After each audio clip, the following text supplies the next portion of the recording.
বিধানসভায় কার্যত তুলকালাম পরিস্থিতি।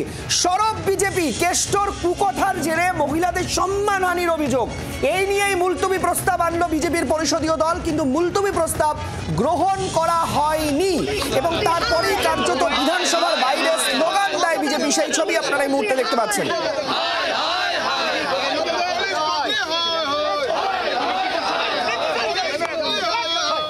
মাননীয় স্পিকার আমাদেরকে কথা বলতে দেয়নি, আমরা তার প্রতিবাদ জানিয়েছি।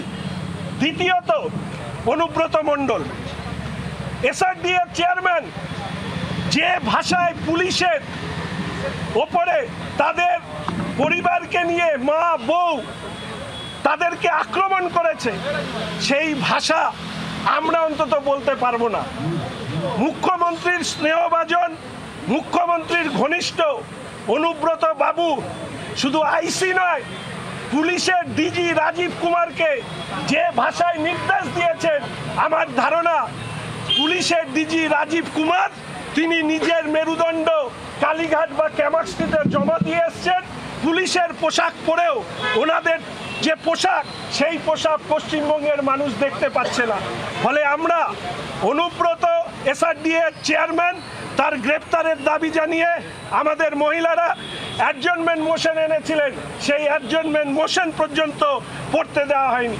দুর্ভাগ্য আমাদের, আপনারা দেখেছেন রাজনৈতিকভাবে আমরা বিরোধী হতে পারি, কিন্তু আমরা দেখলাম একজন আদিবাসী ছাত্রীকে, সুশ্রীত সোরেনকে যেভাবে পুলিশ কাস্টডিতে তার উপর অত্যাচার চালানো হয়েছে, এর থেকে পুলিশের বিরুদ্ধে যে অভিযোগ বারবার করে উঠেছে যে বিরোধীদের ব্যাপারে অতি সক্রিয় আর শাসকের সময় নিষ্ক্রিয়, যা মুর্শিদাবাদ, মোথাবাড়ি, জঙ্গিপুর, মালদার ক্ষেত্রে আমরা দেখেছি, পুলিশকে বসিয়ে রেখে হিন্দুদেরকে নিধন করা হয়েছে।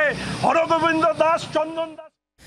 আমাদের সঙ্গে এই মুহূর্তে রয়েছেন আমাদের প্রতিনিধি শ্রেয়সী গঙ্গোপাধ্যায়। শ্রেয়সী, যেটা জানতে চাইবো, এই মুহূর্তে বিজেপির বক্তব্য শুনছিলাম যে অনুব্রত ইস্যুতে তারা প্রস্তাব মুলতবি প্রস্তাব আনলেও কেন স্পিকার তা গ্রহণ করলেন না, এই অভিযোগে শাসক দলের পক্ষ থেকে কি অভিযোগ করা হচ্ছে, কি বলা হচ্ছে? দেখো, প্রথমে তোমাকে জানিয়ে রাখি যে মুলতবি প্রস্তাব আজকে আনা হয়েছিল বিজেপি পরিষদীয় দলের পক্ষ থেকে, সেই মুলতবি প্রস্তাব আজকে স্পিকার গ্রহণই করেননি।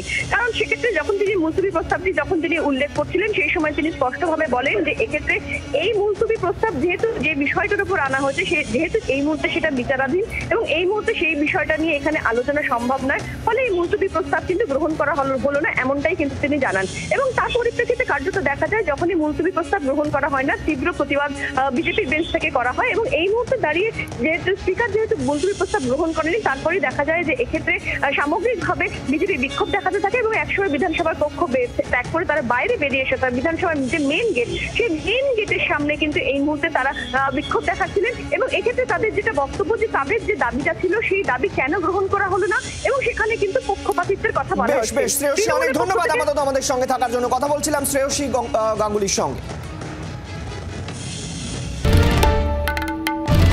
বাংলার আওয়াজ, বাঙালির আবেগ, জি 24 ঘন্টা।